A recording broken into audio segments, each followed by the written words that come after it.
உனக்கு இல்ல மக்கா, உனக்கு துட்டு தரேன்னா உனக்கு பிடிச்சதா பாத்து எடுத்துக்கோ. அப்ப இது யாருக்குமா? யாருக்கு எடுக்க போறேன்? என் மருமகளுக்கு, உங்க அண்ணிக்கு தான் எடுத்து வச்சிருக்கேன் டி. ஏன் அன்னைக்கு தல தீபாவளிக்கு அவங்க வீட்ல தான துணி எடுப்பாங்க, போறவதுக்கு நீ எடுத்து வச்சிருக்க துணி? ஏடி மக்கா, இப்ப எதுக்கு கோவப்படுத?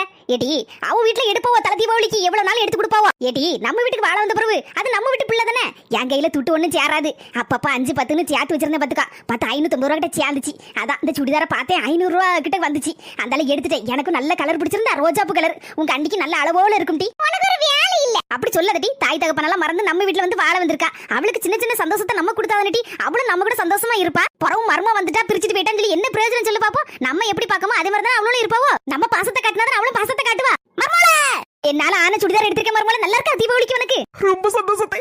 இப்படி ஒரு மாமியார் கிடைக்க கொடுத்து வச்சிருக்கே. ஒருத்தருக்கு ஒருத்தர் புரிஞ்சு நடந்துக்கிட்டாலே வீட்ல எந்த பிரச்சனையும் வராது.